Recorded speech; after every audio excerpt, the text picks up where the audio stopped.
Bapak Ibu Saudara, katanya Bapak Ibu sudah lihat, sudah baca ramalan Sio belum?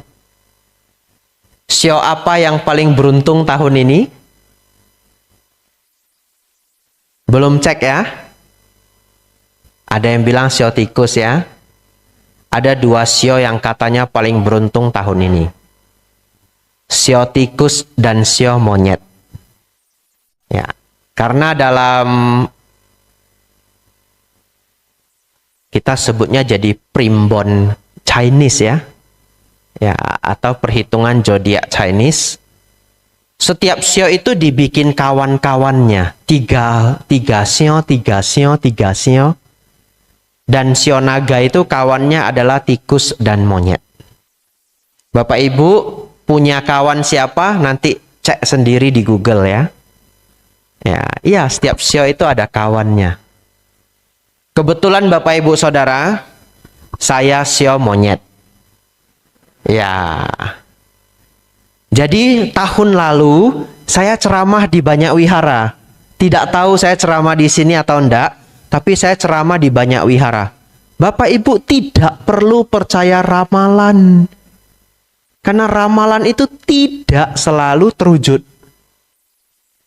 Kalau Bapak Ibu ketemu kucing hitam, orang Indonesia takut sial, betul? Padahal kalau di Jepang, kucing hitam itu lambang keberuntungan. Kalau kita ketemu burung hantu, kita ketakutan.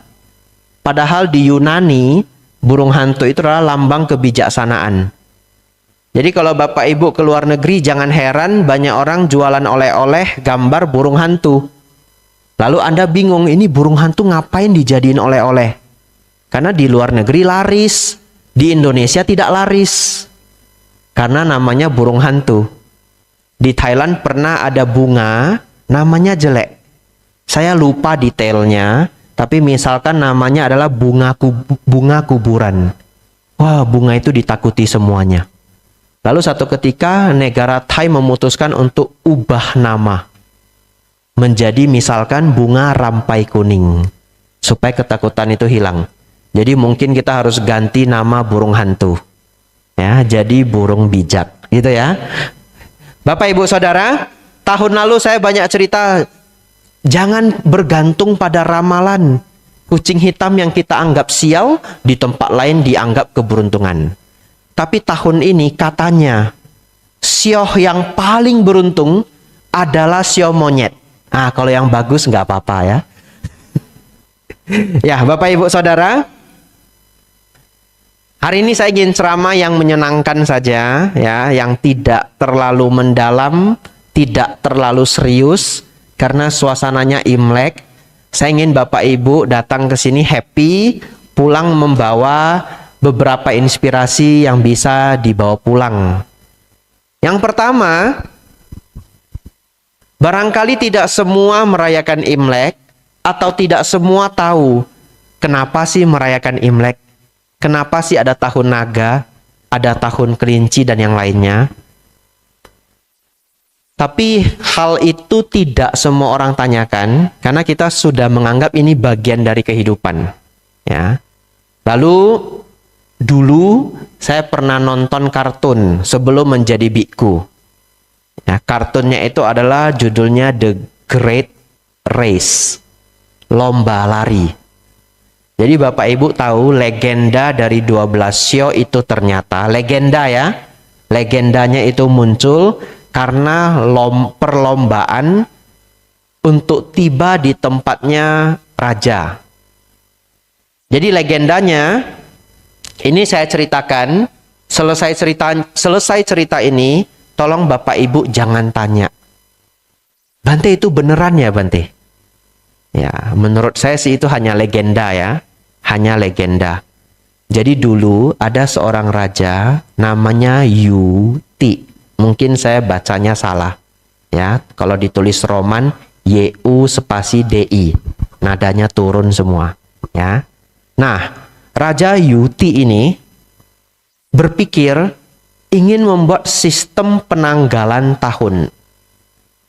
Saya ingin ajak Bapak Ibu berpikir, ketika dunia ini tidak ada sistem tahun, tidak ada sistem bulan, tidak ada sistem hari. Apa yang terjadi? Ya kita hidup aja. Ngerti ya maksudnya ya? Hidup aja. Cuma nggak ada yang namanya skala tahun, skala bulan, skala hari. Sampai satu ketika ada orang pinter mau bikin sistem. Seperti yang kita gunakan hari ini, Senin, Selasa, Rabu, Kamis, Jumat. Kita merasa seminggu itu 7 hari. Itu kan sistem yang dibuat orang dulu, betul ya? Lalu kita ikuti. Padahal sebenarnya itu juga adalah karya manusia. Kalau dulu yang menjadi populer adalah sistem 10 hari, maka kita sebulan libur 3 kali. Untunglah masih lumayan 7 hari ya. Sebenarnya lebih bagus 5 hari ya. Nah, ini lebih bagus ini. Kerja 4 hari, libur 1 hari. Kerja 4 hari, libur 1 hari.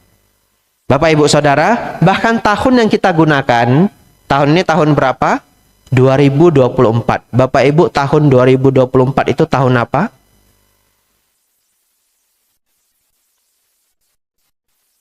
Ya, banyak suara tapi saya tidak bisa dengar ya. Tahun apa? Nah, tahun 2024 itu kan bumi kita ini bukan 2024 tahun, betul ya? Bumi ini sudah jutaan tahun. Tapi kita menghitung 2024 itu sejak lahirnya Yesus Kristus. Ya. Jadi penanggalan kalender kita disebut kalender Masehi. Itu nolnya itu adalah lahirnya Kristus. Ya, berarti kita ikut sistem barat. Tapi di Thailand tidak. Di Thailand persis menggunakan kalender Buddhis. Nah, jadi kalau Bapak Ibu ke Thailand, pasti Bapak Ibu pusing. Ya, dulu saya juga pusing. Kadang-kadang saya lihat surat 2546. Saya nggak tahu itu tahun berapa. Saya tanya Mbah Google. Ya, what is 2546 Thai year to kalender Masehi? Nanti keluar. Biar Google yang hitung. Kalau saya yang hitung males ya. Nah, Bapak Ibu Saudara, sekarang Raja Yuti ini mau membuat sistem tahun. Lalu dia membuat sayembara, semua makhluk binatang di hutan mari berlomba lari. Siapa duluan sampai di kerajaan raja tersebut, dia mendapatkan urutan tertinggi. Itu legendanya. Dan ternyata legenda ini punya banyak versi. Saya cerita versi yang paling umum saja. Ya, nanti Bapak Ibu penasaran, riset sendiri, versinya banyak. Dibuatlah lomba.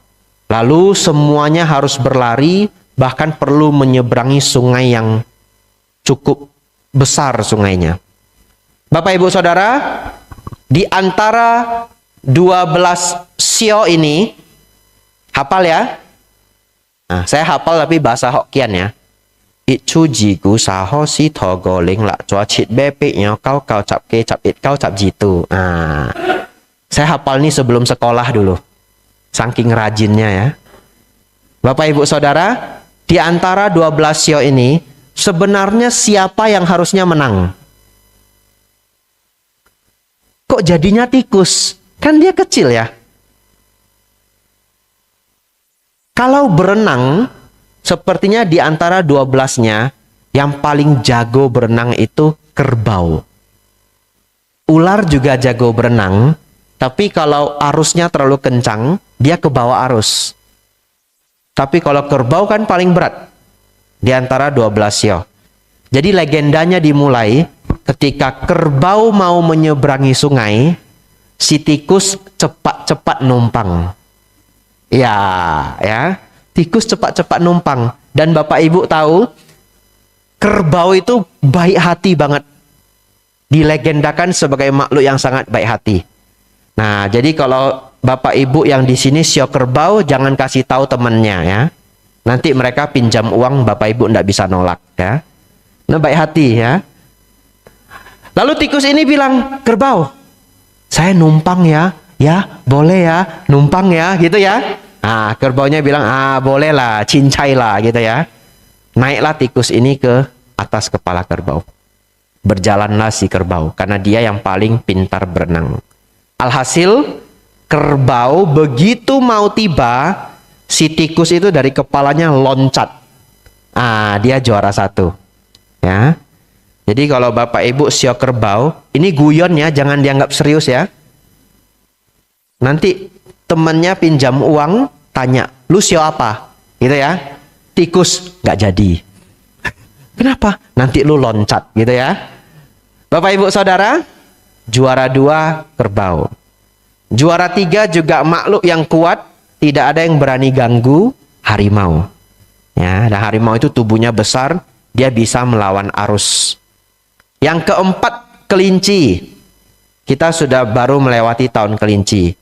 Kelinci dikatakan bisa juara keempat karena dia tidak berenang, tapi dia meloncat dari satu batu ke batu yang lain. Kemudian dia menemukan log. Log itu batang kayu yang besar. Dia loncat ke atas batang kayu mengikuti arus dan dia menang. Misterinya adalah kenapa naga bisa juara 5? Kan naga itu bisa terbang, betul ya? Ada 2 versi. 2 versi, dua-duanya bagus. Nggak tahu ini siapa yang sio naga ya. Versi yang pertama, sio naga sangat baik hati. Sehingga setiap kali dia melihat desa yang miskin, dia berusaha membuat hujan agar mereka mendapatkan air. Ya, jadi karena di perjalanan dia sibuk membantu orang, akhirnya dia juara 5. Jadi naga juga dilambangkan sebagai sio yang baik hati. Tapi ada versi nomor 2. Versi nomor 2 adalah naga ini ingin menunjukkan kesaktiannya. Jadi karena setiap kali dia berputar, muncul hujan.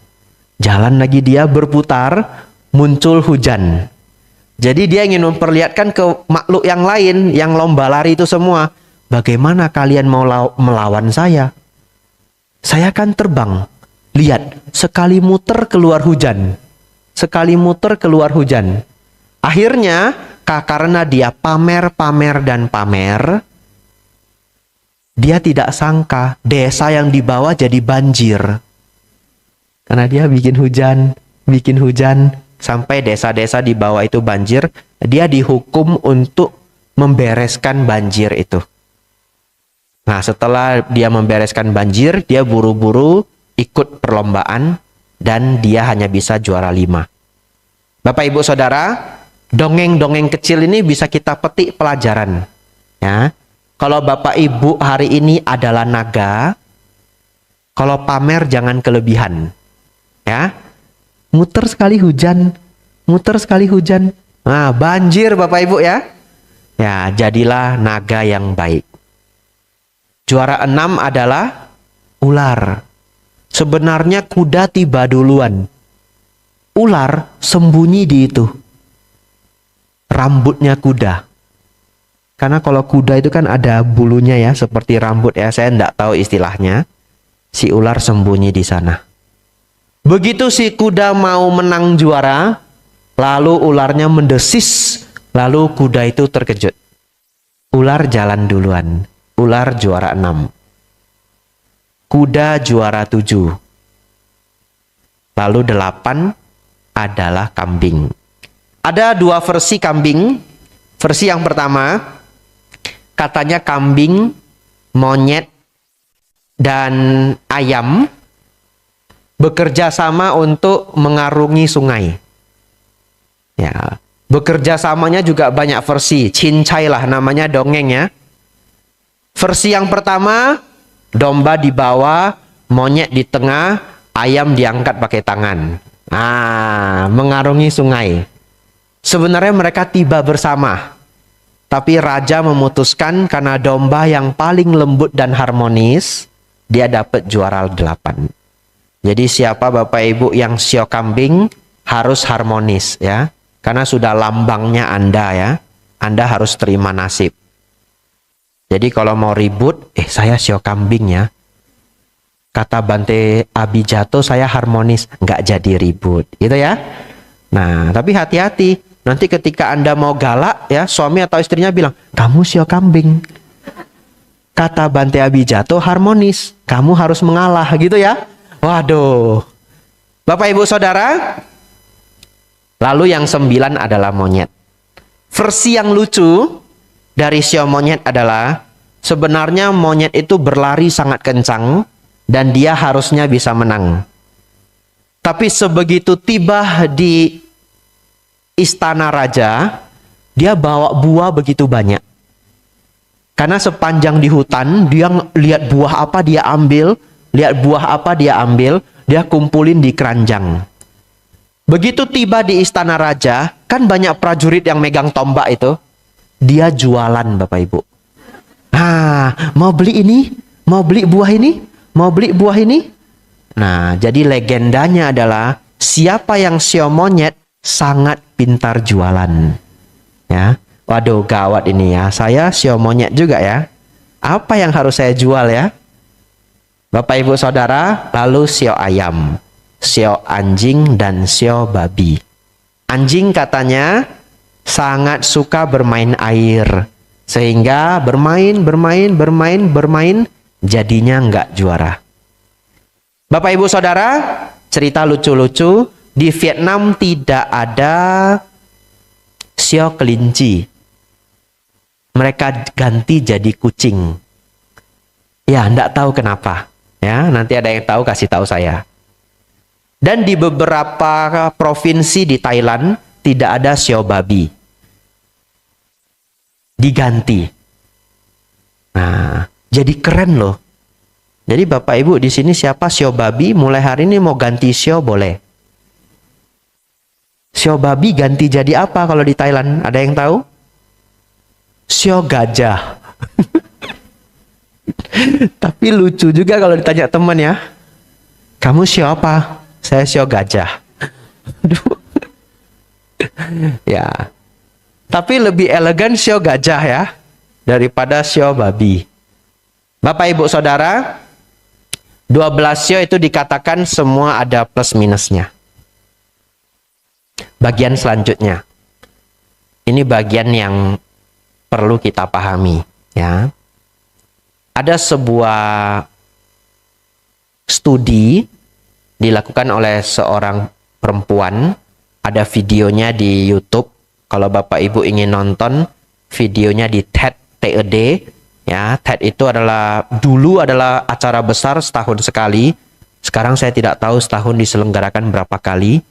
Mengundang perempuan ini. Jadi Bapak Ibu kalau ingin nonton tulis aja Chinese Zodiac TED ya.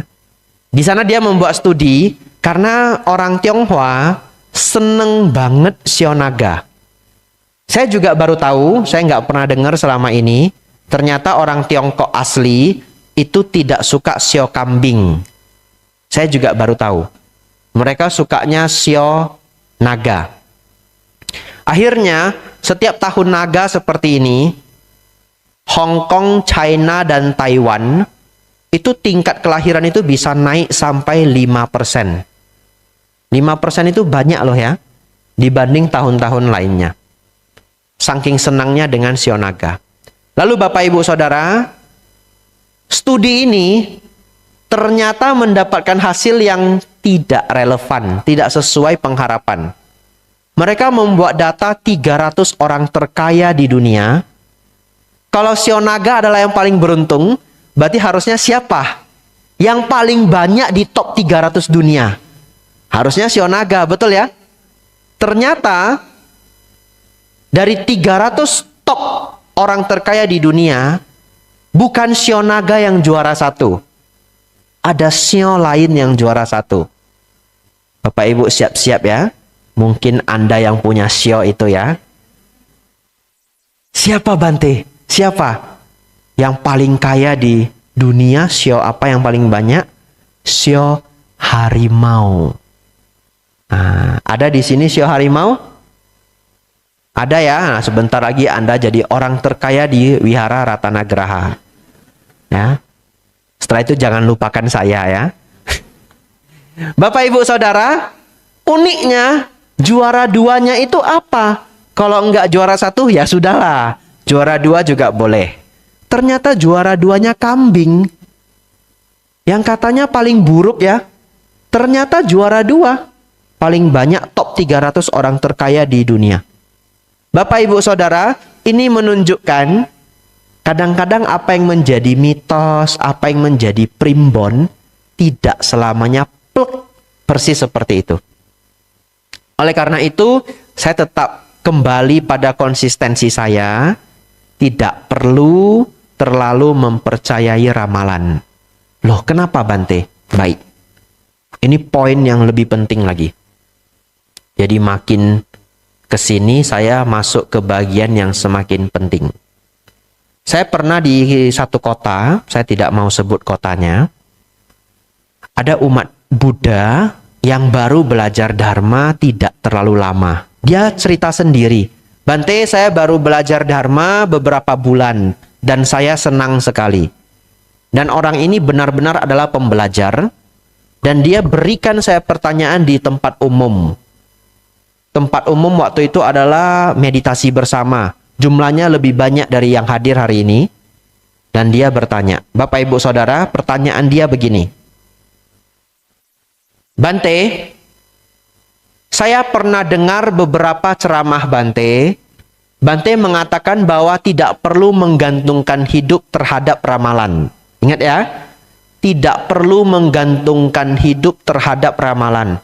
Tapi Bante, saya ikut banyak sekali seminar-seminar dan pelatihan mengenai ilmu ramalan. Saya belajar palmistry, Bante.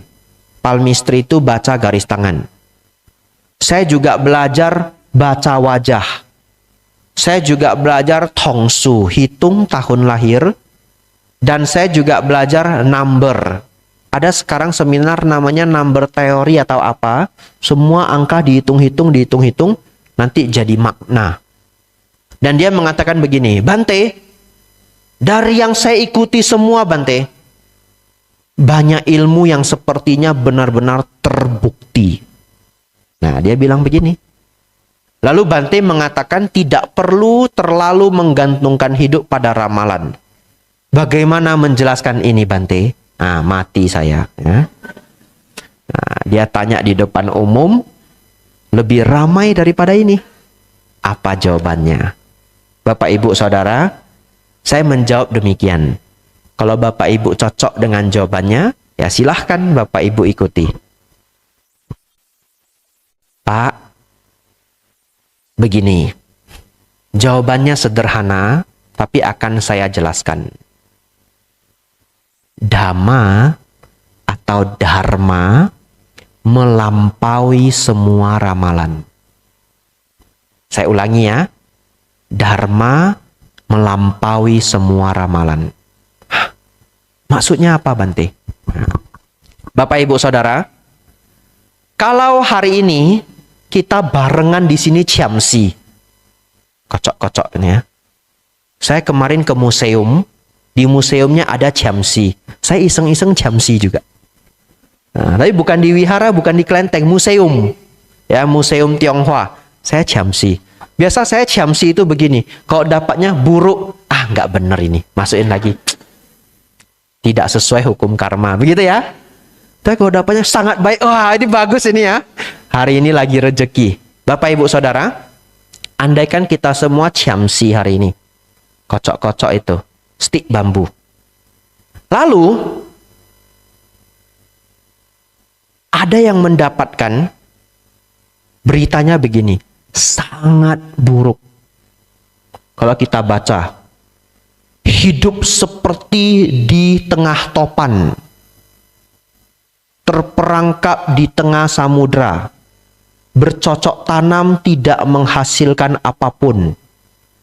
Keluarga penuh mara bahaya. Oh, mati nih, gawat ini. Kan kalau ciamsi bahasanya kira-kira begitu ya. Nah, ciamsi itu bahasanya tidak sesuai EYD. Kayak orang tua yang sedang ngasih nasihat. Ya. Apa yang Bapak Ibu lakukan? Kalau Bapak Ibu percaya ciamsi itu. Tahu enggak apa yang Bapak Ibu lakukan? Saya yakin Bapak Ibu akan hati-hati sepanjang tahun, betul? Ya. Kita dapat nasihat dari orang tua, kalau dapat ramalan buruk, jangan ribut sama orang, betul? Iya. Begitu kita tahu, tahun ini Wah, saya nggak boleh nih ribut sama orang. Kalah saya, chamsi saya buruk. Betul ya? Begitu Bapak senggolan mobil, Bapak Ibu senggolan mobil dengan orang di jalan, senggolan mobil. Kalau dulu Bapak Ibu akan marah. Tapi ingat chamsinya buruk ya. Turun. Sorry aku, lu ada asuransi ndak? Nah itu, nggak marah dia. Oh saya ada asuransi. Oh sorry lah ya, saya ganti klaimnya adalah ya. Kamu klaim asuransi berapa, saya ganti lah ya. Saya maaf ya. Padahal dia belum tentu salah, tapi dia takut sama chamsi. Lalu Bapak Ibu Saudara, umumnya kita diberi nasihat apa? Banyak berbuat baik. Begitu dapat chamsi yang buruk, keluar dari kelenteng, ada pengemis minta uang, langsung kasih 20.000. Wah, pengemis dapat rezeki. Biasanya nggak pernah kasih 20.000. Dikejar sampai mobil, Pak, 1.000 pun nggak keluar. Ya, Pak, belum makan, Pak, Boicia gitu ya, belum makan. Ya.